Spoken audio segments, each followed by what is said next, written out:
Dreams in the Sky. Chapter 1. The Little Cloud. Once upon a time, high above the world, lived a little cloud named Pip. Pip wasn't like the other clouds. They were big and fluffy, always rushing about, making rain or snow. Pip was small and wispy, a tiny puff of white against the vast blue. He felt lonely. He wanted to be big and important, like the other clouds. He wanted to do something special. He dreamt of doing something amazing, something that would make everyone look up and say, "Wow." One day, Pip saw a flock of birds flying high above him. They soared effortlessly, their wings catching the wind. "I wish I could fly like that," Pip sighed, his tiny form drifting gently. A wise old cloud, Nimbus, saw Pip's sadness. Nimbus was a huge, majestic cloud, known for his spectacular thunderstorms. He drifted closer to Pip. "Why the long face, little one?" he boomed, his voice like distant thunder. Pip explained his dreams. He wanted to be big, he wanted to be useful, he wanted to be amazing. Nimbus chuckled, a sound like rolling thunder. "Being big isn't everything, little Pip. It's what you do that matters." He pointed to a tiny flower blooming on a mountainside far below. "See that flower? It's small, but it brings joy to those who see it. You can be amazing, too, even if you're small." Pip looked at the flower, a tiny speck from his height. Maybe Nimbus was right. Chapter 2. The Rainbow Bridge. The next day, Pip saw a little girl crying. She was sitting by a river, her face wet with tears. Pip, usually too small to make rain, felt a surge of empathy. He gathered all his tiny water droplets, focusing all his energy. He started to grow, ever so slightly, becoming a little more substantial. He watched as a rainbow appeared, arching across the sky. It was a tiny rainbow, but it was beautiful. It shimmered and shone, a bridge of color linking the earth to the sky. The little girl looked up, her tears drying. She smiled, mesmerized by the miniature marvel above her. Pip felt a warmth spread through him. He hadn't made a massive storm, or a blizzard, but he had made something beautiful, something that had brought joy to someone. He felt important. Chapter 3. The Starry Night. Days turned into weeks, and Pip continued to grow, little by little. He learned from the other clouds, watching them create rain, snow, and even hail. He learned about the wind, and how to ride its currents. He learned about the sun and the moon, and the stars that twinkled far beyond the clouds. One night, Pip saw something truly amazing. The sky was filled with stars, more than he had ever seen before.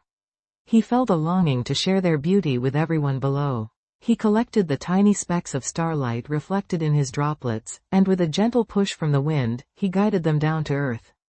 The starlight fell like a gentle shower of glittering dust, illuminating the night below. People looked up in awe, their faces lit by the magical display. Pip watched, his little heart swelling with pride. He had created something beautiful, something magical, something truly amazing. Chapter 4. The Guiding Light. Over time, Pip became known as the Dream Cloud. He was still small, but he was no longer lonely. He learned that his small size didn't diminish his ability to make a difference. He helped lost travelers find their way home by reflecting moonlight to guide them through dark nights. He painted the sunsets with vibrant colors, adding a splash of magic to each day's end. He even helped the birds, creating tiny pockets of wind to lift them higher. He learned that his dreams weren't about becoming big and powerful, but about being kind and helpful. He realized that even the smallest cloud can have the biggest impact. Chapter 5. The Storm Within. One day, a fierce storm raged across the sky. The other clouds were tossed and turned, their shapes distorted by the powerful winds. Pip felt fear for the first time. He was small and fragile, and the storm seemed unstoppable.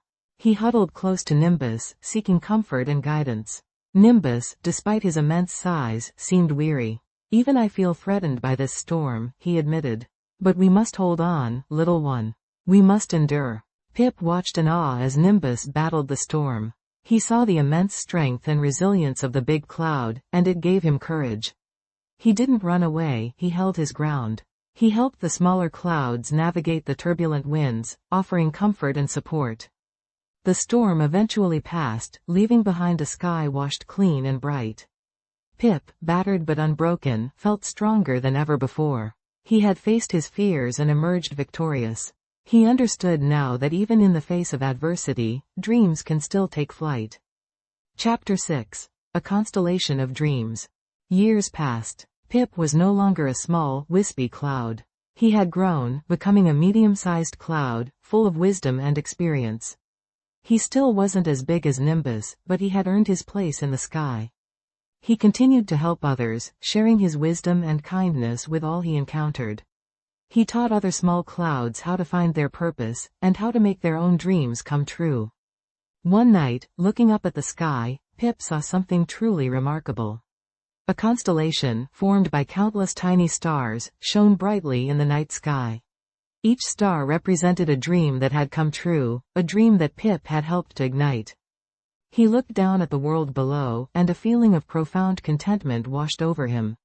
He had not just fulfilled his own dreams, but had helped countless others to do the same. His legacy was not etched in stone, but painted across the vast canvas of the night sky, a breathtaking constellation of dreams.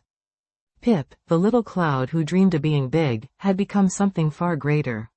He had become a symbol of hope, a beacon of light, a testament to the power of dreams, no matter how small their beginnings. And as he drifted gently across the endless expanse of the sky, he knew that his journey, and the journey of his dreams, would continue forever. The sky, after all, is a boundless place, full of endless possibilities. And Pip, the dream cloud, was ready to embrace them all. The end.